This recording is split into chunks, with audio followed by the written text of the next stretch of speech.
Welcome back to the Art Power Hong Kong online talk program. I'm Catherine Kwai, the founder of a Kwai Fung Hin Art Gallery and a member of the Art Power Hong Kong Working Group. I'm very delighted that you're joining us today for the 14th installment of the bi-weekly Art Power Hong Kong online talks program. Today, we will talk about collecting photography. The medias are getting more important presence in the art market.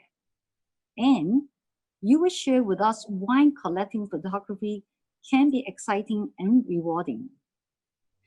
It is my pleasure to introduce you to your moderator for today. Hi, Fi Churchman, Senior Editor of ArtReview Asia. Fi, can I see you? Hi. Hi. Thank you, Fi. So I will let you to start the program. Thank you for the introduction, Catherine, and to Art Power Hong Kong for hosting us. Hello to everyone who has joined for this talk on photography and collecting. I'd like to extend a warm welcome to our panelists. Sarah Greene is the founder and director of Blue Lotus Galerie, which opened in 2007 and which holds particular interest in exploring Hong Kong culture and identity. They represent the likes of Wing Xia, KC Quan, and the estate of the late Fan Ho. Dimitri Naert is a prolific collector of photography whose love of the medium was sparked by the works of Robert Mapplethorpe, which he encountered during a school outing many moons ago. Dimitri has now been collecting photography for around 13 years, and he has a special interest in contemporary Chinese photographers. And Cyril Delettre is a photographer and filmmaker whose work reflects on art and society. He is also the artistic director and co-founder of La Galerie Paris 1839, which represents photographers like Simon Chi Changwan, Vincent Yu, and Zhang Kechun, among many others.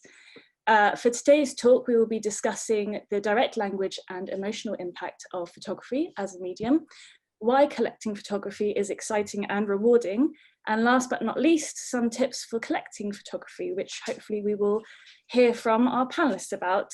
If any of the audience would like to submit questions, please do. We will pick them up throughout this conversation and try and get through them. So I thought maybe we should start then with the emotional impact of photography. When considering which photographer to represent or which works to show or collect, to what extent does emotional impact affect your decision?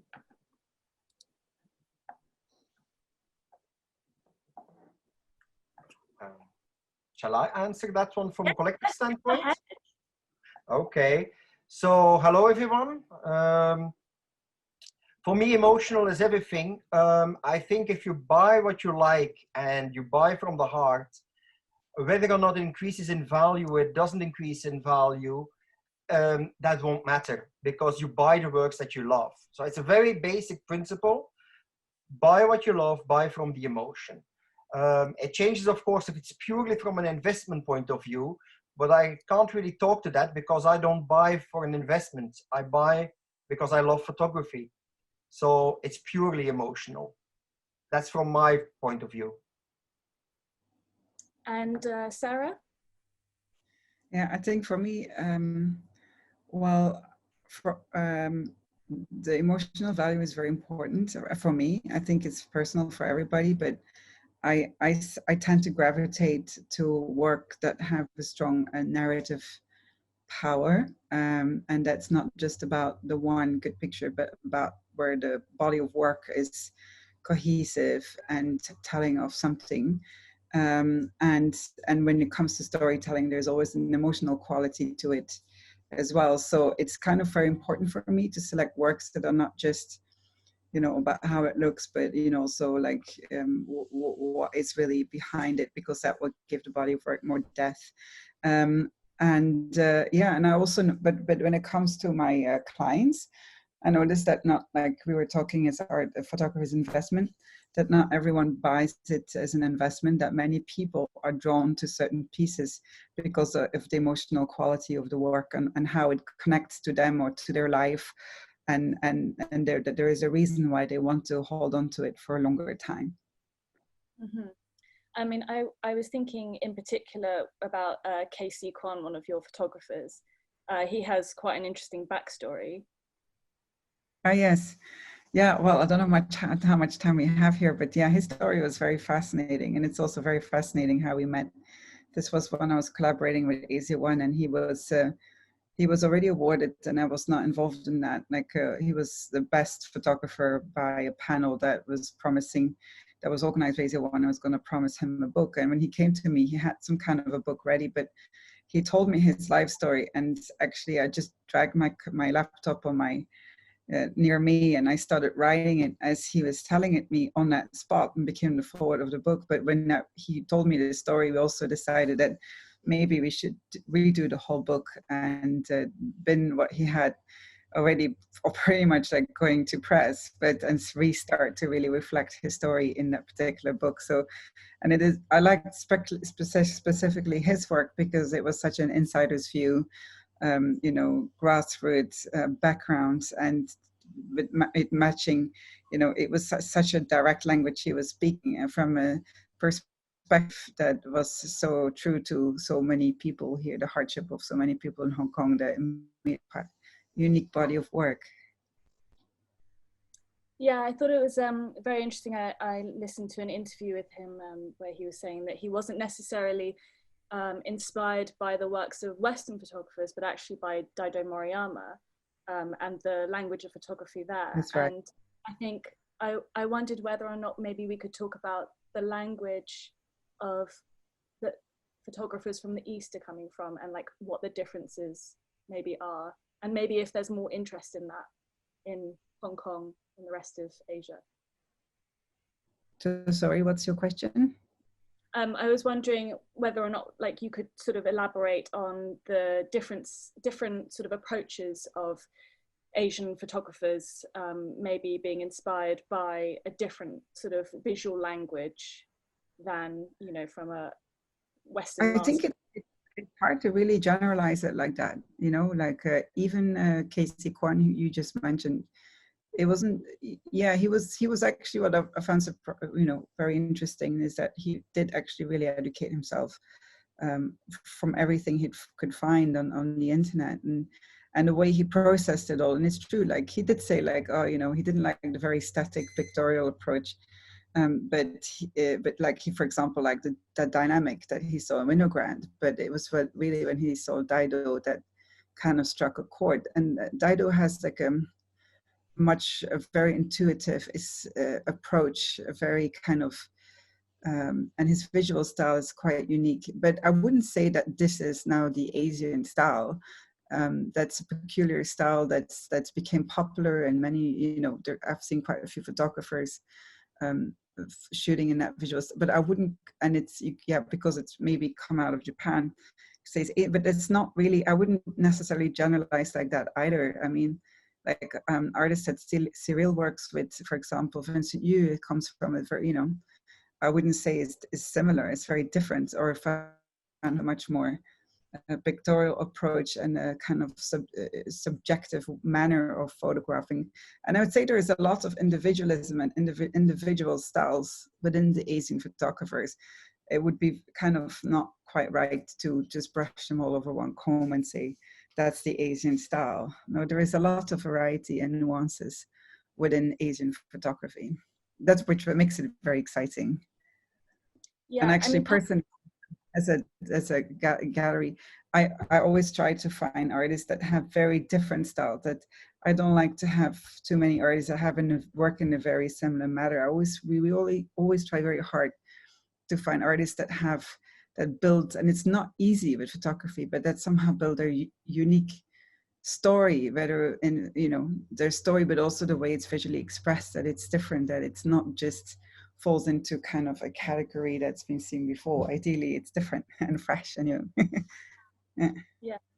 And Cyril, what's your response to the idea of emotional impact? How does La Galerie Paris 1839 look at it? I would say exactly the same thing as said Sarah just 1 minute ago. You need to have a very consistent work. The story is very important. and also the way the artist tells his own story, his style, the choice of the story, the composition, the technical way. About the techniques, it doesn't matter if it's digital or analog. Some photographer sometimes comes to me and tells me, oh, you know, I did only analog photography. And for me, it's not important. What is important is the subject, the style, the consistency of the work, the composition, the quality of the story. And if the photographer tells his own way, what is important is to feel the artist, the way he tells his own story. Whatever he wants to tell doesn't matter, but the way he's going to tell the story, the style. And the picture doesn't necessarily needs to be sharp or technically perfect. That some artists are doing, it's awful technically, but the style, there is an emotion in the result. So what is very important is that different series in the work are consistent, and you can recognize the style, and you need to feel the emotion of the photographer when he does his work. So that was, for me, it's interesting. It's to meet the artist, to meet someone who does something different. Thank you, Cyril. And Dimitri, do you have a most cherished photograph? Yes, in fact, it's by Michael Wolff. That's the one I cherish the most, that I've collected here in Hong Kong. And then from Tokyo Compression, the reason why is because I fell in love with the picture. But then through Sarah, I also got to meet Michael and become friends. So it's the one I cherish the most. And then Casey Quan as well, who also I've met through Sarah. But I would like to pick up on what you said from the Asian and Western point of view, the differences. So as a collector, because I'm very broad, and I in fact see not as much differences. I agree with what Sarah says. You can't really pigeonhole a whole continent or a region. And I think perhaps through the global power of the internet, and whether or not books, but I think definitely due to the internet, in fact, I see more similarities in subject matter, in approaches, in lighting, but then differences from a cultural approach. Like, to give you one example, like Araki with his bondage and the ropes. So that comes out of the samurais, I believe, and how they would tie up. But I think that power he gives to women, you can also see it like in a Helmut Newton, but in a different way. They both talk about the power of women. Or like, like Ren Hang. I collect Ren Hang and also Lindsay Peng from China. But if you look at them, it's not quite dissimilar like what Nan Goldin is doing, the subject matter. It's about the angry, it's about tormentation of youth, it's about love, it's about loneliness, it's about individualism. So, and also like, so the subject matter is quite similar. There's not such a big cultural gap that you can say, oh, this is the Western approach, that's the Eastern approach. So that's from a collector's point of view. I agree with Sarah to say it's very difficult to say you've got this approach and that approach.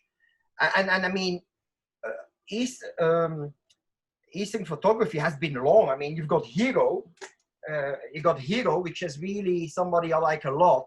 He's been working from the 60s and 70s. And a lot of his work also falls into like David Bailey and how he approaches subject matter. Also some of it with Helmut Newton, like his photography work.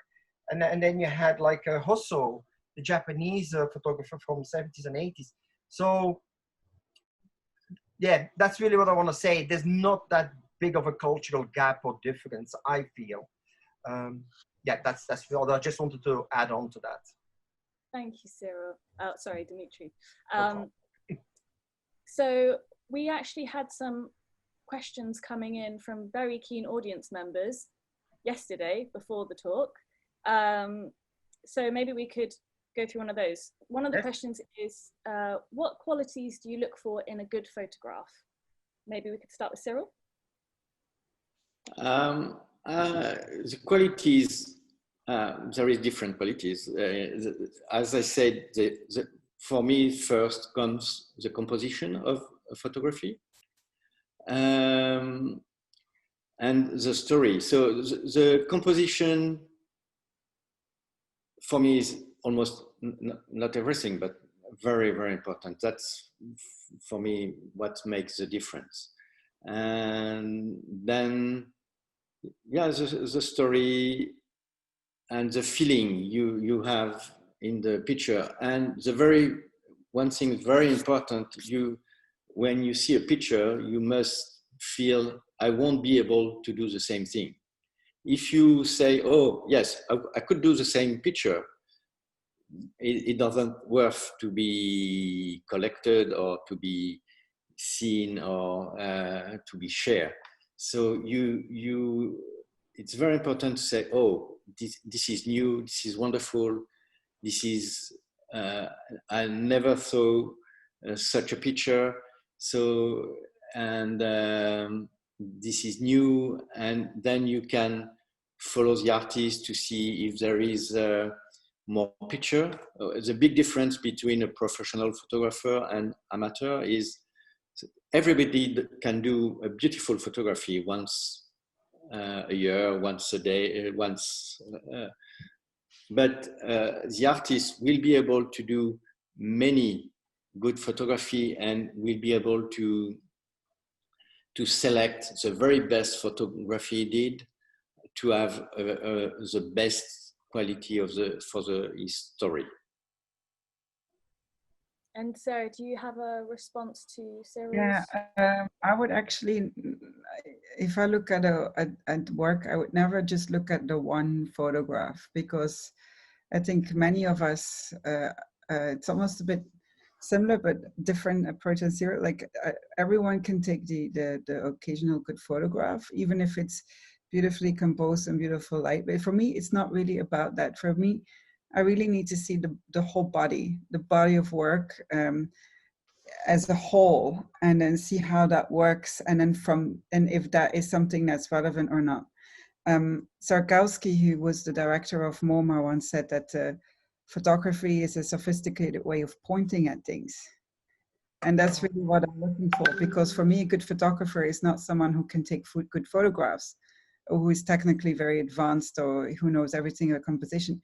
For me, a good artist photographer is someone who's extremely sensitive to this world, and who can pick up things that somehow get unnoticed by normal people, or by maybe very, very good photographers that can take fantastic pictures, but they don't perceive the world with this extra antenna. And it's that sensitivity that I'm looking for, like, you know, and actually I would not agree. Like for me, it's not about how good or a picture that no one else can take. Actually, in fact, it's almost the opposite. Like, for example, like Michael Wolff, who did the architecture of density, once he did that body of work, and once you could see how powerful it was actually quite easy to copy.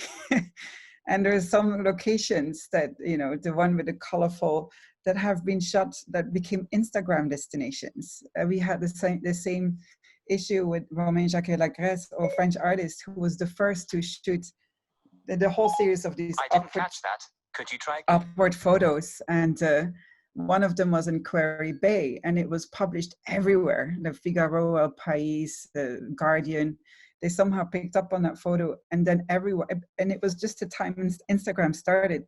And again, like everyone wanted to take that same picture, but so it was not about that taking that picture was that hard. I mean, many people copied it, but it was the idea, the first one to have the idea to take that picture and create a whole body of work around it, which was so inventive and great. And to be the first to, same with Michael Wolff again, who did this whole series for 13 or longer, 20 years on stuff he found in back alleys, you know. It's so crazy, but when you see it all together, he made this encyclopedia, like informal solutions, and he grouped it by the things he could find. There was a chapter on mops, there's a chapter on cars, a chapter. I mean, that's fantastic. I mean, to have that passion and to go, and people who would see that, they would tell me afterwards, like, oh my God, after I've seen that book from Michael, I just start to see it everywhere myself. And before I would never pay attention. So for me, that's the quality I'm looking for, this sensitivity, this yeah, more than, you know, that esoteric quality rather than, you know, than just the quality of an image itself, if you know what I mean. Yeah. Dimitri, do you have? Well, from a collector's point of view, I'll go with the practical, because like I said in the beginning, always buy what you love. But if you start collecting and after a certain number of years, it does cost money, you do need a budget. So you need to start thinking practical. So I would say, look at editions, look at the background, make sure that it isn't damaged. Like if you're going to invest a certain amount of budget, no matter if you like or love the picture or not, just make sure there's no damage, there's no wobbling. Look at the edition. And a gallery owner like Cyril or Sarah will be happy to help you with that and look into that. So that's practical. Yeah. And in terms of the actual collecting of photography, Dimitri, how would you recommend someone might start in that area? Well, the easiest way to start, if you're a little bit intimidated in going into a gallery space, is buying limited edition books who have a print with them, in fact. That's how I started. I mean, I bought Nan Goldin's Lucifer's Garden, which came with a print. So this is the book. I bought that 20 years ago. And some editions really come with nice prints. They're more affordable. Again, buy what you love. So that's a really easy way to start. And a little bit less intimidating. It allows you the time to look around, shop around. You can even go like, to stay with the books, like you have the Strand bookstore in New York. Sorry for the advertising, but it's one of the best bookstores in the world. Whenever I would be in New York or any other bookstore, look around.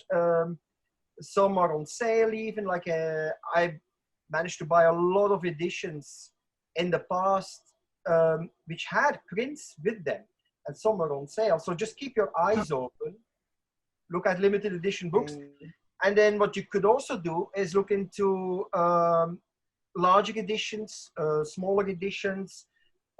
Sorry, I mean larger editions, but like a photolithograph or gravures, which are much easier to start with. So there are several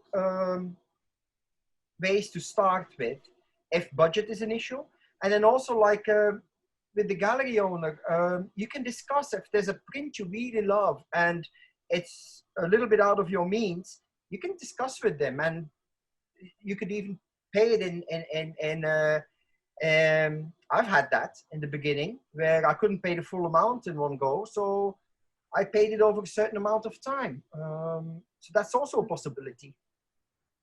I think it's great that you've brought up the photo books and the idea that they are also actually collectible items. Because Cyril, La Galerie Paris 1839 in Hong Kong is actually showing its first photo book and print exhibition, right? Yeah, it's we are in the final week, and the exhibition will end this weekend. So we present one photo book and one print from the photo book, because I believe that to start to collect photography, collecting book is a very good way.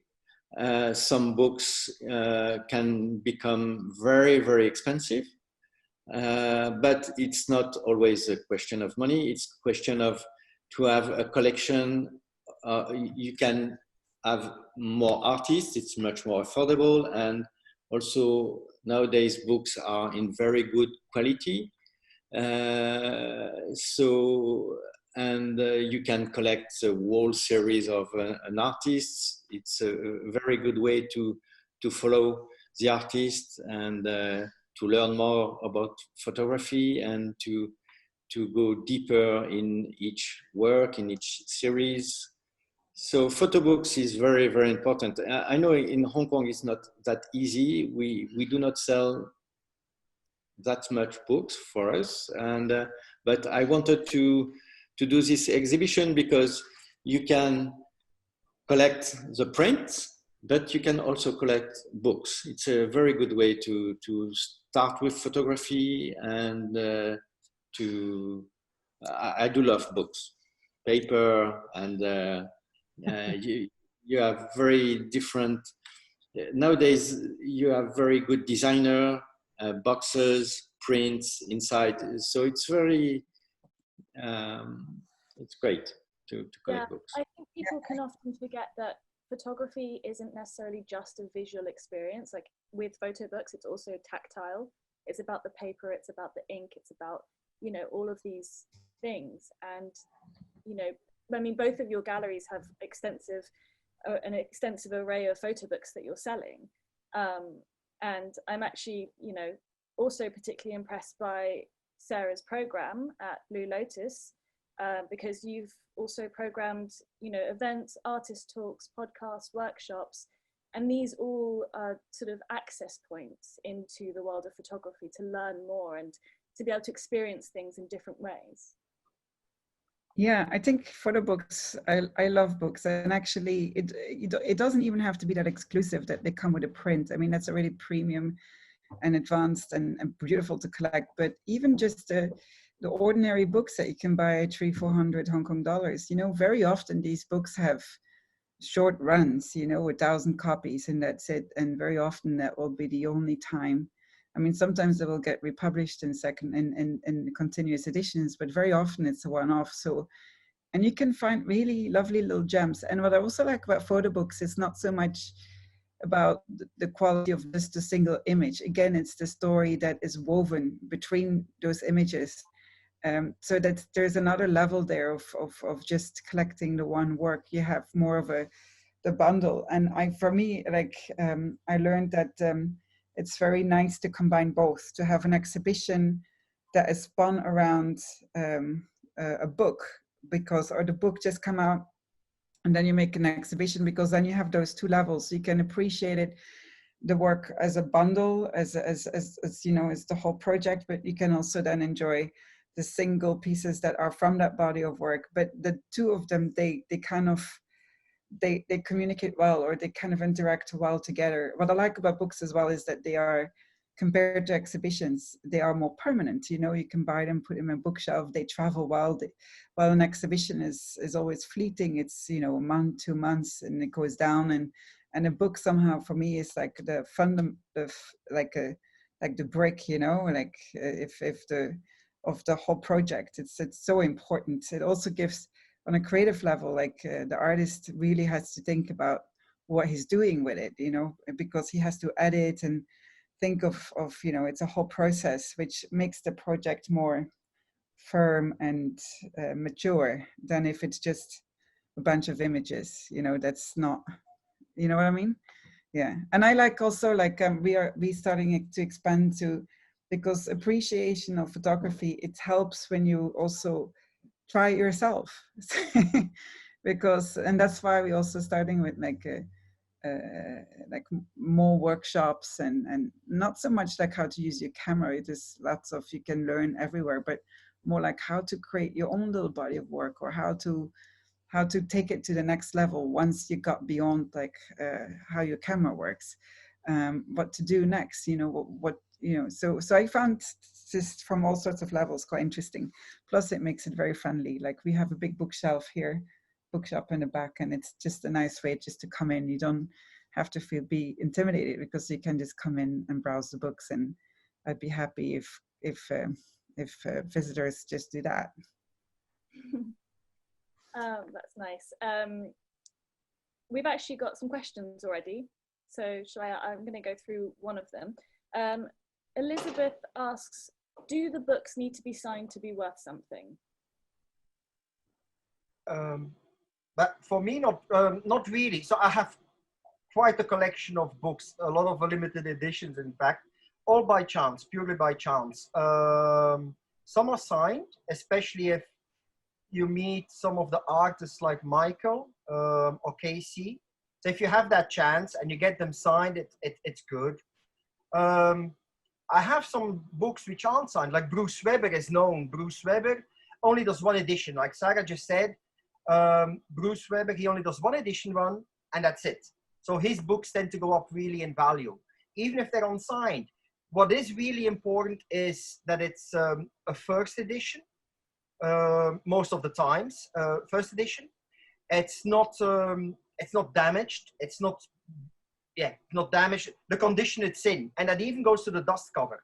So if there's a dust cover, it needs to stay in the better condition, the more perfect condition, the more it will influence the price. Again, I didn't buy the books out of an investment point of view. Totally not. I did it like Sarah and Cyril said, because I love books and I love reading about the photographers and I love reading about their body of work. And like Sarah just pointed out, if you buy a book, I'm surrounded here by all of them, you get a whole body of work. So it shows you so much more. So to Elizabeth's question, do they need to be signed to be worth something?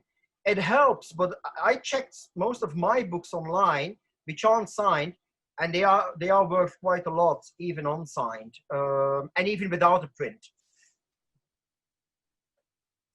And Cyril and Sarah, do you encourage your artists to create books? Yes, I do. I preferably, if I do an exhibition, I'd like to have both of them together at the same time, because it just it's just more exciting.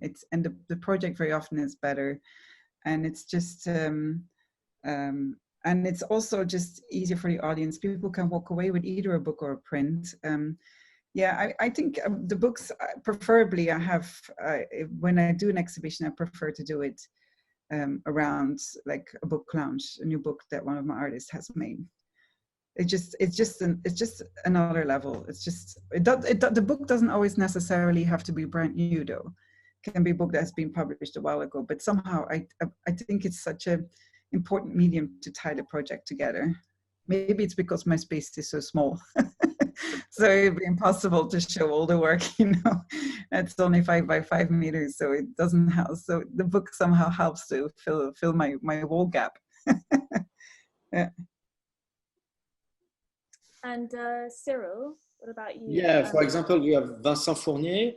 Vincent Fournier is a major French artist. He did very, very good series, and each book he does is very, very well done. He does very nice cover, very nice design, and each time, for example, for Space Project, he did a very, very special box. He designed the box. So each book in those box it's a piece of art. So that's why it's very important to have books, and to of course it's part of the value. Not, I wouldn't say the value, but it's very important for an artist, and you are able to share more your work among people with books. So books is very, very important. Yeah, I'd say that's actually quite unique to photography, because with paintings, it turns very often it quickly becomes like a catalog. But with a photo book, it's really an art form in its own, more than, and that's quite unique and fun about photography. It's a medium that wants to be on paper, whether it's in a book form or on a print form, which is yeah, it's a much easier marriage than, say, if you try to make a book on a painter, so the photo book, as that's also why Martin Parr has written books about it. They have 2 books on the history of the photo book, And he basically revised the whole history of photography as we know it through the books. And he made a special book as well on photo books in Asia, China. So these are also really worthwhile having as a point of reference. And yeah, and I think also someone like Martin Parr really emphasized how important the medium is, not just as a catalog kind of thing, but as an art form in its own. Right. And Dimitri, do you have anything to add? But I saw that Elizabeth is also asking how to keep books safe in the humidity. It's very difficult, very difficult. I always put the AC on drying, so it takes out the humidity. And somebody I know through Sarah who collects books as well, he used to put them all in its separate plastic cover. So each and every one book in a simple plastic cover. I don't do it. They will get wobbly, they will get tainted by humidity in Hong Kong. That's just the simple fact. You can try to slow it down, but it won't happen. There is a place called Archival Methods where you can buy these archival little plastic bags with with something that sticks in the back, and that helps to preserve them longer, not just the humidity but also dust. And also don't put your in direct UV light, because it might I mean, most books are offset, so it will discolor if they are in contact with UV. And also it will become much harder in terms of the temperature that will swing if it's like right by the window, direct under the sun. So try to avoid that. Put your bookshelf in a slightly darker spot. Darker color. Yeah, you're right. Yeah, exactly. And how about the prints themselves? Because I think she's also asking about the prints. Same. And museum glass. Everything with museum glass. That's a very good. That's something I bought a lot with Sarah. All museum glass. It is more expensive, but if you're going to spend the money on a collection, you're not going to put it in an IKEA frame. IKEA is good for some things, but not for collectible art. So you need to realize you need to invest in quality grade museum glass and a good solid frame. That's why there are framers around, people who are specialized in this. Again, it depends on what exactly you want to spend on your collection. But if I buy something I love, whether or not it's worth tens of thousands or 1,000, I will spend the money to keep them safe and make sure they don't get discolored. That's my choice. And to play devil's advocate for a moment, you might say that photographs, like, they might not last for 500 years in the same way that a painting does. You can restore a painting, and I know that you can restore a photograph as well, but how do you think that affects people's decisions into buying photography and collecting it? I think 500 years is so far down the line that people don't really care about 500 years that much, because also you're not, most photographs, you don't pay the same amount of, you don't pay $1 million US or something for a photograph most of the time. But I think people are more concerned, like, will it last their lifetime and beyond, 50 to 100 years. And that really depends not just on the way you frame it, but also on how the print is made. So it's good to check, like, what kind of material is it made? Is the print made on? Is it archival material? Like, good prints are normally made on acid-free, cotton-based, basically papers that have fibers in them and fabric, because modern papers that we are using for more common use, they don't have so much fiber in them, and actually they're not meant to last, and they will basically pulverize probably in 100 years. So that's why papyrus, you said it doesn't last for a long time, but Egyptian papyrus is also made from plants and has lots of fibers in it, and it still lasts. I mean, it lasted 2,000 years. So who knows how long these modern prints, I think, so paper quality is also, ask always, like, your gallery, like, how was it made? Yeah, but some of the very valuable prints might be very old prints, and that I'm not sure, you know, I can't even guarantee how long they will last. I don't know, but people, they will still buy it. But then you say like with painting, but a lot of the contemporary art, when I think of Damien Hirst's shark on formaldehyde and his medicine cabinet, good luck with that lasting 500 years too, huh? He already has troubles now with the things falling apart, you know. Yeah. I'd like to actually go back to our discussion about sort of what makes a good photograph, what makes a photograph a piece of artwork rather than an ordinary cliche, as Cyril's gallery marks the difference between. Cyril, do you have some images that you wanted to share with us? I thought maybe we could have a look at Zhang Kechun's work. Yeah, it was just, sorry, I need to share my screen. It's, you were asking how to choose an artist to collect.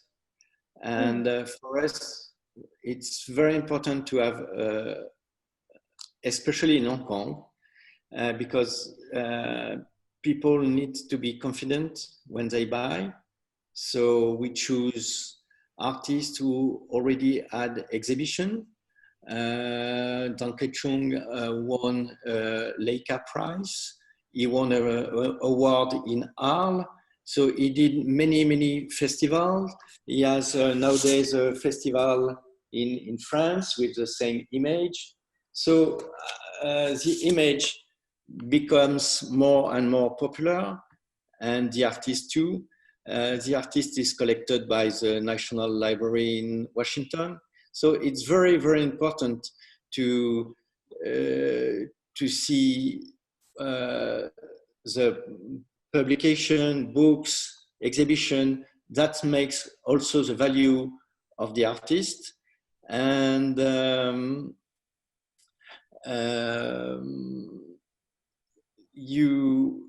what is very important with photography, you can buy the same print as a museum.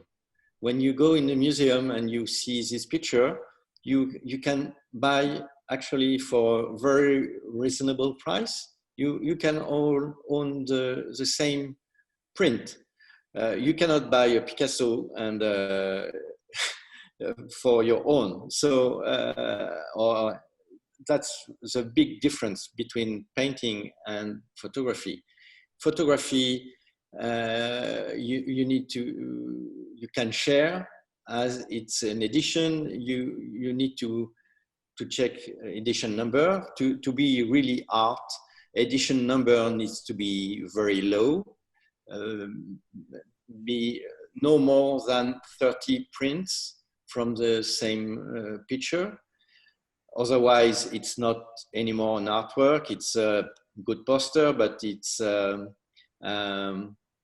when you see what does Yellow Corner, it's a beautiful poster, but it's not artworks. For example, Zhang Kechun, this print in small, there is only 8 prints, so you can share, but you are very exclusive also. And that's very important for me to, when we select an artist, is to see if he had exhibition, where, what kind of museum, who are the collectors, who are the big museum who are collecting this artist. That's very important, and for a collector, it's also, you are more confident to buy an artwork.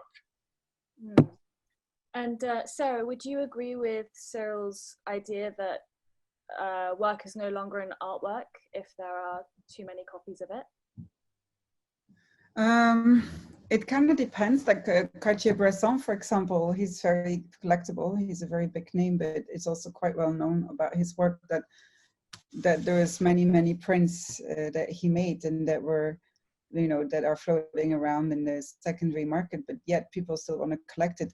The editioning is a concept that came about in the in the 80s, because it was a problem and people were not collecting photography because they thought it was, you know, it could be so easily reproduced that they didn't trust in it. So then the concept of the editioning became like a thing. It's actually quite rare to find edition pieces before that time. So now it's true that, like, for example, like certain art fairs, they have rules about this, like what they consider what you can bring to the fair, and that's quite a practical benchmark. For example, I don't know about Paris Photo, but for example, if I know Photo Fever, they say 30 per image, and then but an affordable art fair will say 150 per image. So, you know, so I think that kind of gives a good kind of reference on how the market, and it also, editions can also depend country per country, or what they see as art as not art, depending on their tax structure. I think in Germany, it's not supposed to be more than 5. And, or if more than 5, it's the tax is different, because, so it's kind of like, I think the numbers you could argue on, should it be 10, should it be 5, should it be 30 or 50?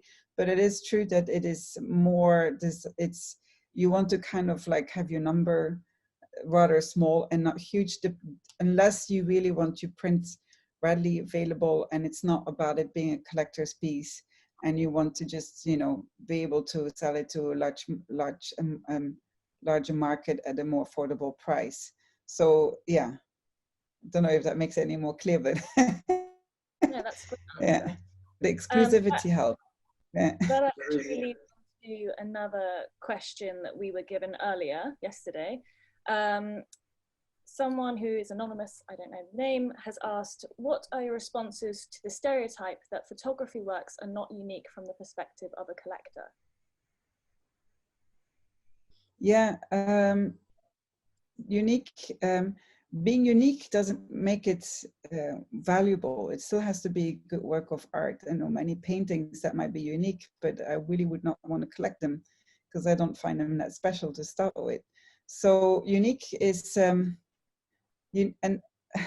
unique is maybe a concept that I think is a little bit overrated. Of course, it's true, like with Cyril, you don't want hundreds and hundreds of the same thing out there. I mean, that would definitely affect the value. But the fact that it is made in editions, maybe limited editions, from like that helps, that because it's an edition, it's also more affordable still. If it would be a one-off piece, and it does happen. I mean, actually, there is a dealer, I forgot his name now, in New York, that actually really targets this kind of photographers that make unique pieces. If you really want photography and you want it to be unique, it does exist. And that it means like artworks that are photo based and they're maybe collaged, or I had an artist, Wingsha, who did that, or there is this, it slips my mind, but there's this dealer in New York who has this photographer that does these sunrises, but they're like burned into the paper and they're all unique pieces. That, you know, so it does exist in photography. Photography is not always something that comes in larger editions. It is something that you have to keep in mind, but it's not something that it should stop you from buying because it's not just a one-off. Yeah. Can I add to that? I mean, look at Warhol. It's known Warhol. Some of his prints, they go in huge ranges and editions. Because Warhol also, you have to really be careful with the Warhol Foundation. Some of it is attributed to Warhol, some is not. So then you have something which is not a photography. So my point is the regular art market has this as well. For me, as a picture doesn't need to be unique.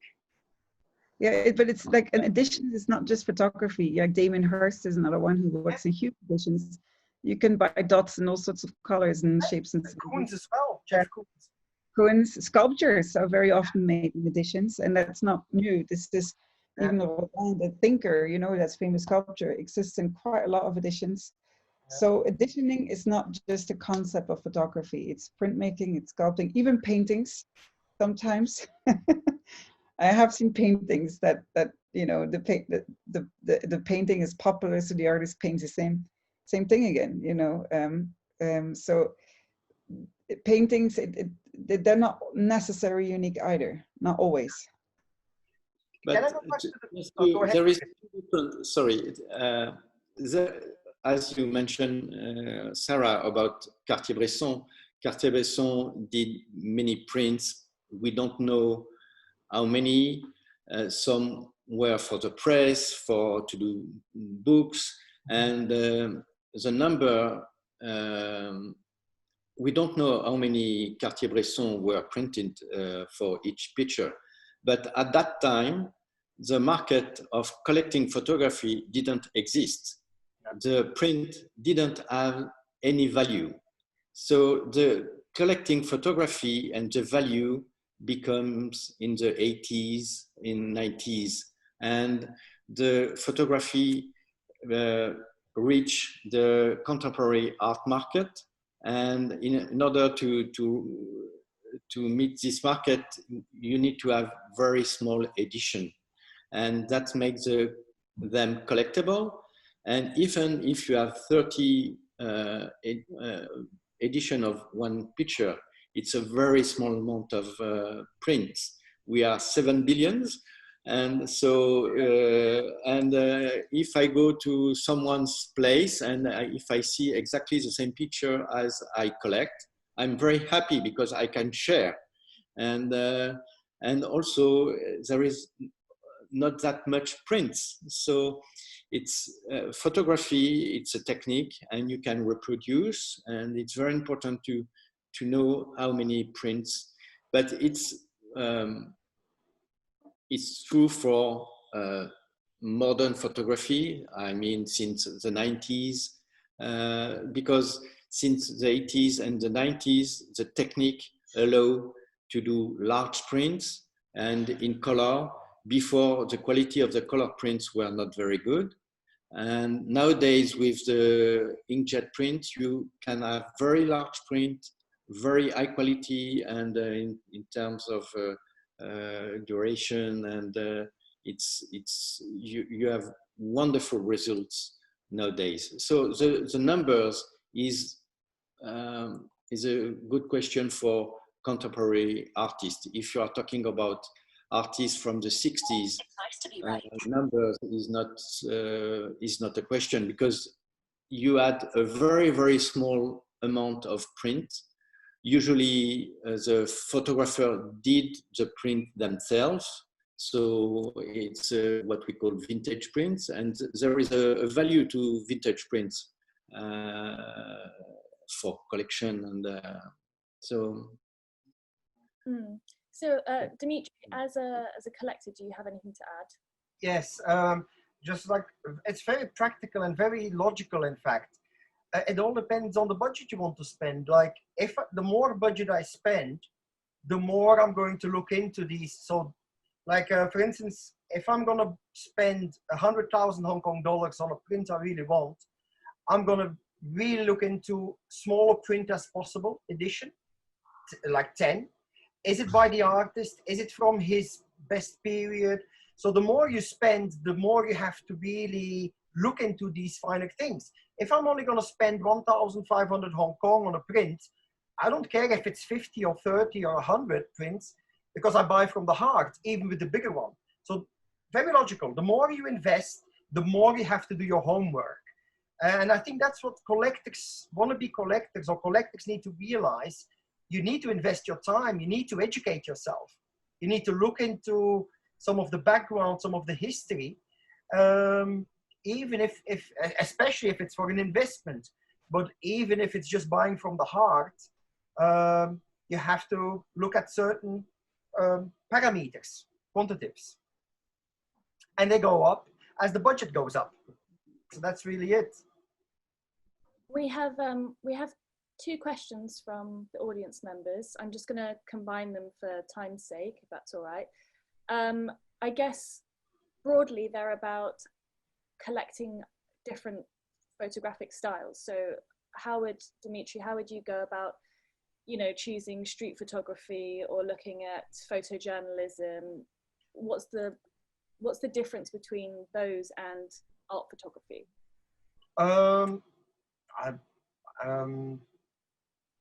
for me, art photography can also be photojournalism, can also be, Michael Wolff, I think, was a photojournalist, and Sarah will correct me there. Was it Sturna? But he started out as a photojournalist. And I think the person who said that, it's very good if they've made it very precise. Like, if you're going to collect, you can go as random as you want, or you can be really strict. So if somebody says, well, I'm going to really buy only photojournalism, that's great, because that gives them a really good fine hook into it. They can, again, it really focuses it, and they can go in deep. Whereas somebody who's more broader will have a bigger attention span, and have to do more research. I'm quite broad. That I don't know really. I like art photography. I like street photography. I have a really wide selection. I do both color and black and white. I know some people only do one or the other. So it's up to you as a collector to decide what's your interest. What do you want to collect in? And the more fine-tuned you are, the more focused, the easier it might be, because you'll be very focused. And that's helped me the most as a collector.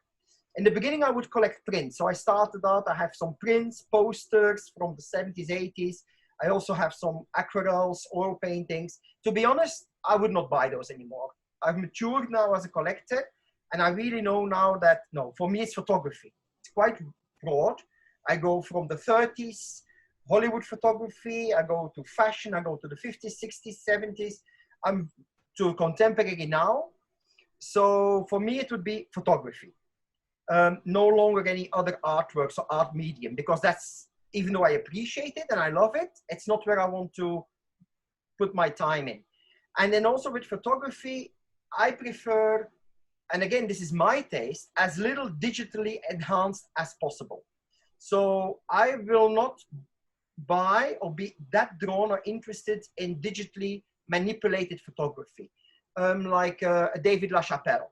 I used to love David LaChapelle, now no longer. And I have his art book as well. But it's something I wouldn't, for me, it just doesn't speak to me anymore. So it really narrow down your focus. If you can do that, it helps yourself. Yeah. Thanks, Dimitri. What do you think, Sarah? Sorry, got distracted with someone coming into the show. On what to collect, well, as a gallery, I did make it myself. I made it kind of a focus to like have a focus in the gallery, even within photography. So my gallery, as you said in the beginning, is exploring Hong Kong culture and identity. That's the main program. Now, I do veer off from that sometimes. It's like I see it as a song. You have a melody that comes back, but sometimes I take it into a different corner or a different angle, but I very often come back to that. And I think, so I'm more talking from a gallery perspective.